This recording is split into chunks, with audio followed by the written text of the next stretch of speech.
Hey everybody, it's Miss Marcie, and I'm back again with this whole situation with Bobby Valentino and this transgender woman, Rima Houston.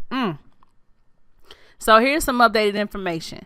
Well, before I get to that, let me just say this. First of all, being that, I don't know much about the transgender community and things like that, so there's certain things I am ignorant to, and I just learned that it is actually disrespectful to the transgender community to use the word tranny. Okay, so I want to apologize because I believe in my last video I did use the word tranny, and I do want to apologize for that because I didn't know, that was considered disrespectful. Me personally, I don't like to use certain words that are derogatory to certain cultures or just certain y'all know what I'm trying to say.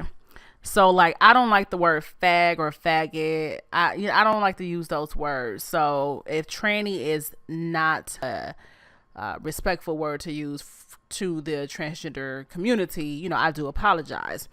So charge it to my ignorance and not my heart. So anyway, also remember that in the last video that I did with Bobby Valentino and Little Scrappy, I actually found out that those were women in that video. Those were not transgender women in the video with Bobby Valentino and Little Scrappy from Love and Hip Hop Atlanta. So I just want to put that out there too. All right, here we go. So anyway, this Rima chick. Now, in my last video about this whole situation, I talked about how Bobby Valentino talked about how he was being extorted, and I'm like, was giving him the side eye, like, I don't know about that. But finding out what I just found out, I think it's true that the Rima chick was trying to extort him, and she did basically set him up.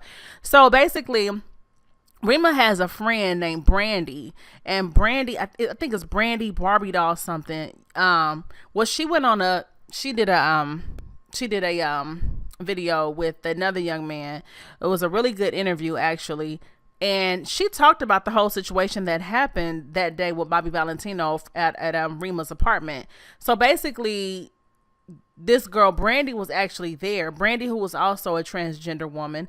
Like I said, her and Rima are friends. They're not like besties or anything like that, but they are pretty cool enough to where they was at each other. Brandy was at the house this same time when Bobby came over there.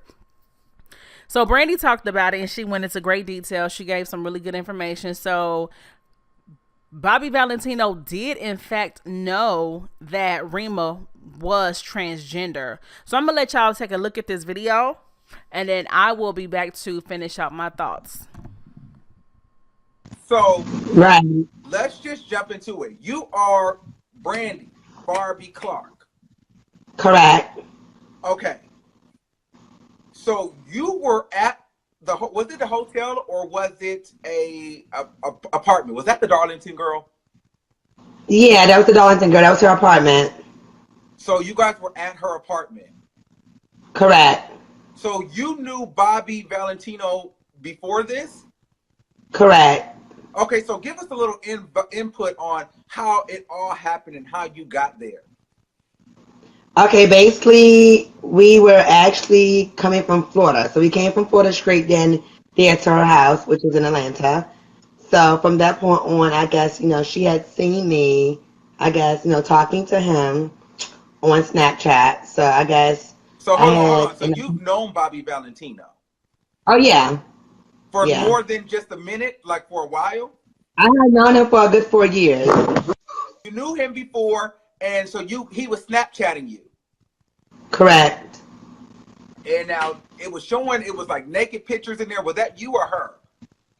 That was me, the pictures I sent to him. So you had sent him pictures before, and he was telling you to come through, and you said whatever you said to him. I guess the video said it was like, you must gonna fuck me good or something like that. So right, he was telling you to come over. Right. So how did he end up with her? I guess because she had seen us talking on Snap. So she made it her duty to, I guess, hit him up. Being a she hit him up, And I guess she went from there. He called her. Well, actually, she called him. And then he called back and he asked, oh, are you by yourself? Let me see your body. And, that's when she exposed her penis, whatever the case may be. And within 15 minutes, he was at her door. So. And you were there? Yes, I was there. I was actually hiding in the closet when he came in. Well, why were you hiding in the closet? Because basically, I guess she wanted to make it look like that she was alone. So when he looked around, he had seen me, and that's when me and him had words from that point on. So, I had told him that, I'm not going to give you my phone and all this other stuff. So, he was like, well, I need the phone and, basically, the routine. There was no routine because at the end of the day, the first 2 times I have chilled with this man, I have gave him my phone. And the last 2 times after that, he let me keep my phone because he gave very much, I trust you. I know you're not with no funny stuff or, this, that, and the third. So basically, when you hang out with him, it is like you give him your phone, and so you can't take any pictures. So you already know that that's how it works. Correct. And so now, when they were talking, was he supposed to come over there for money? Was he supposed to pay, or was that? No, he asked her before he got there. Did you want money or did you want to play just to play? And she said we can play just to play.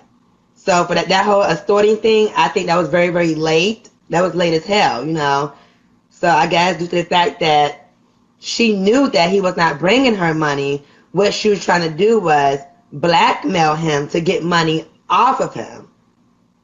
So, but there was never no sex. He got undressed to have sex with her, yes. But due to the fact that he got undressed, she thought in her head, okay, if he take off all his clothes, I got time to record him to make it look like something happened. Okay, so take us into the moment he got there until he was running away, hiding with his penis out. Take us through step by step. He knocked on the door. Okay, he knocked on the door. He came in. She was already naked because she had a client before he came there. Wow. So once he came in, he looked around. I guess he didn't see nobody. So when he walked to the back, he looked in the closet. He seen me, and he had spoken. I said, "Don't say nothing to me. I had nothing to say to you. At the end of the day, you supposed to come over yesterday. You didn't want to come and see me because I was at somebody's house. So, then from that point on, I told him, get the fuck out before I punch him in his face. He walked out of the closet back into her living room, and then he asked her from that point on, I need you to go get her phone. So I told her, no, I'm not. Oh, you're not going to give your phone because he wanted both of your phones. Correct. But see, she outsmarted him because what she did was she gave him the phone. I didn't give my phone, but she had another phone. Oh, okay. So now going back. So when he said, I need you to get her phone, and you said, no, I'm not giving my phone, then what happened? You said what? So when you told her you're not giving him your phone, then what happened? She had asked me to go outside. So I was like, well, go outside for what? So she said, just stand by the door. So I had went outside, and within 5 minutes, this man comes running down the hallway and stuff. So she was like, girl, she had told me, she was like, girl, I'm going to blackmail him, try to get money from him. I said, well, it's not going to work because, he's not A-list. So, he's not no one fab.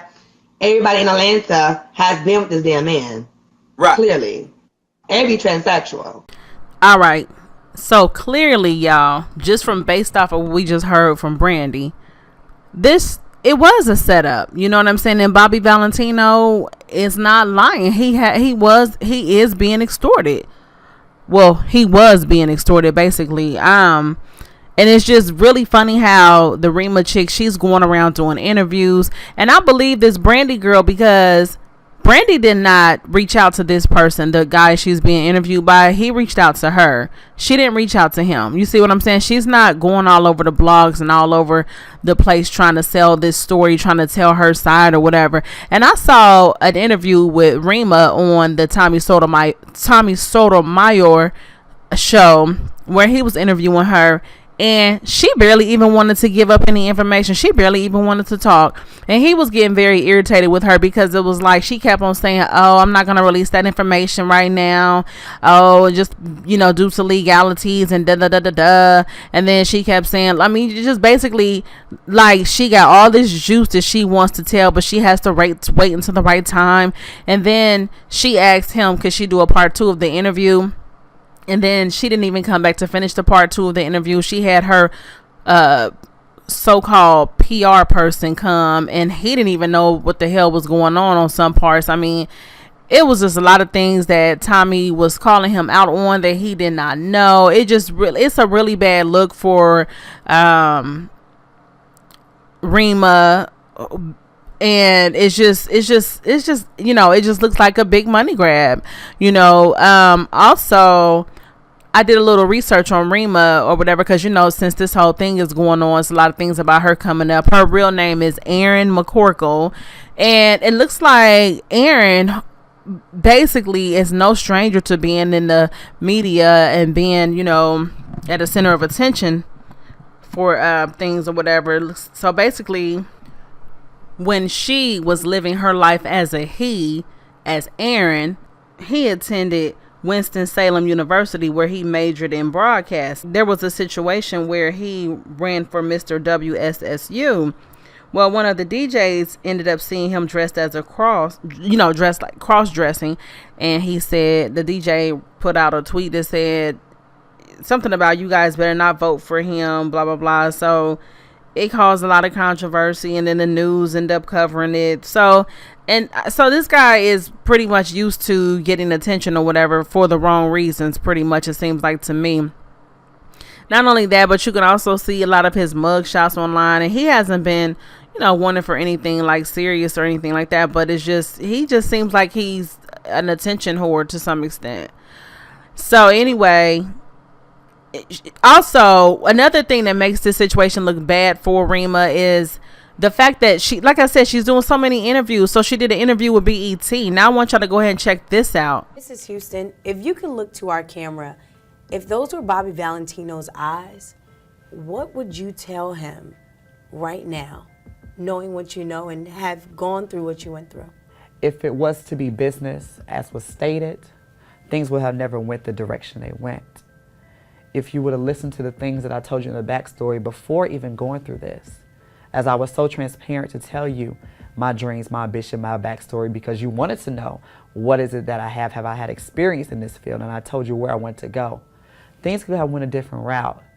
People could have you could have even gained more fans a part of that route, being so pro for the things that we as a trans community wanted to do. But apology at this moment doesn't serve justice for me.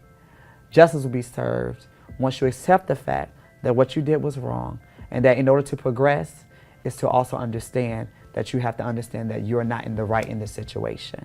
Excuse me, Rima, bitch? No, you're the one who's in the wrong in this situation. Can y'all believe she just did that? She got on national TV with her bare face out and just fucking lied.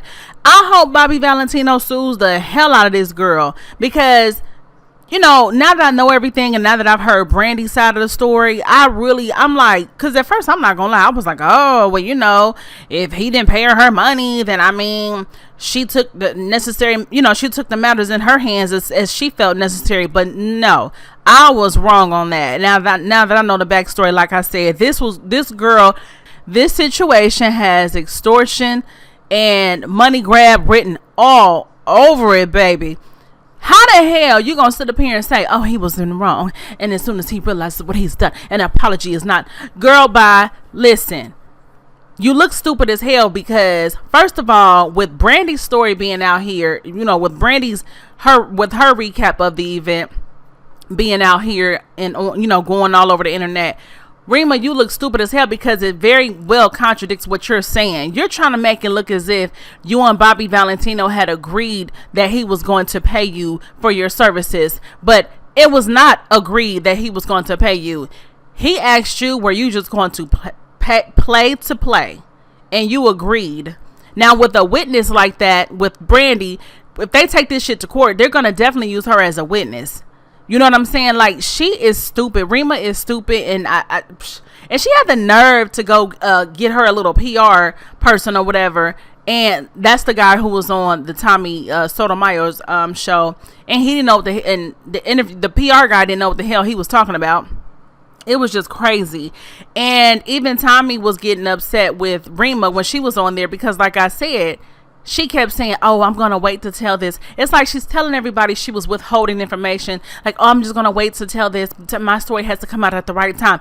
No, bitch. You had to wait on the highest bidder. That's what you had to do. You had to wait on the highest bidder. And it looks like BET was the highest bidder, honey. Maybe Tommy Sotomayor didn't pay you enough, because you sure weren't trying to tell him shit. This is just a lot of bullshit. I hope she, you know what I'm saying? I hope he sues her, and because I think she was wrong. Now that, like I said, now that I know everything, she was wrong. She did not start recording Bobby V until he pulled his pants down. But it was never agreed upon that he was coming there to pay her for her services. No, they were just supposed to just be hooking up. If what Brandy is saying is true, and which I believe is true, because it all makes sense. Because even in the video, everybody kept wondering, like, well, damn, why would Bobby not pay her if he knows that's what the deal was? Why would he not pay her and take the risk of her exposing him like that? Now it all makes sense. He did not come there to pay. He came there to play. Okay? Not pay and play, but just to play. So she waited till he pulled his damn pants down. I tell you, my goodness, girl, you dirty as hell. It ain't no good gonna come to you being dirty, girl.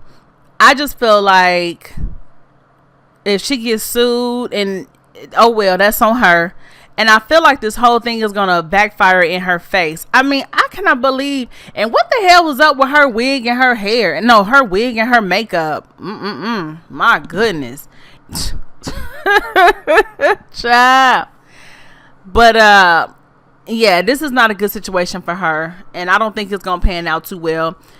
Yes, she did expose Bobby V, because I didn't even know that he messed with transgenders. But it's out now. But she didn't have to do him like that. I'm sorry, that wasn't cool. That wasn't cool at all.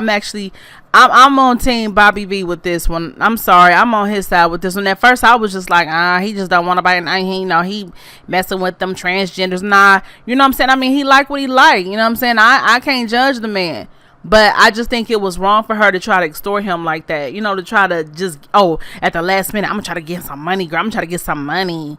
Thirsty ass bitches out here. I tell you, boy, Bobby Valentino and Usher, boy, y'all got your hands full, honey. But anyway, so that's all I really want to come on here and say about this situation. I did not mean for this video to be this long, but it is. But yeah, y'all, this is just BS, honey, straight up. So let me know what y'all think, and drop your comments or whatever. Remember to subscribe and like and share. And again, this has been Miss Marcie. Thank you so much for listening. Until next time, peace.